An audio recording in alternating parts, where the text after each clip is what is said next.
எதிலெல்லாம் நாம் விழுந்து போய் இருக்கிறோமோ அதையெல்லாம் ஆண்டவராகிய தேவன் நாம் ஜெயிக்க வேண்டும் என்று சொல்லி விரும்புகிறார்.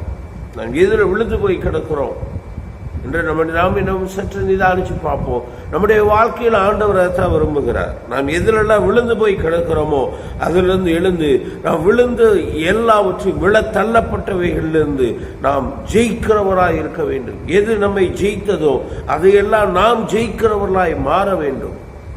எல்லாவற்றையும் நாம் ஜெயிக்கிறவர்களாய் இருக்க வேண்டும் என்பதை ஆண்டவர் இங்கே விரும்புகிறார். ஆகவே இந்த நாட்களில் நாம் ஜெயிக்கிறவனாய் இருக்க வேண்டும். அதுவும் நான் எதில் விழுந்தோமோ, எதில் நாம் விழ தள்ளப்பட்டோமோ, எதில் நாம் ஜெயிக்க முடியாதபடி தள்ளாடி நாம் கீழே விழுந்தோமோ அதையெல்லாம் நாம் ஜெயிக்க வேண்டும் என்று சொல்லி ஆண்டவராகிய தேவன் இந்த நாட்களில் விரும்புகிறார். ஆகவே இந்த நாட்களில் ஆண்டவரை நான் ஜெயிக்கிறவனா விரும்பணும், ஜெயிக்கிறவனா மாறணும். எதிரெல்லாம் நான் தள்ளப்பட்டிருக்கிறேனோ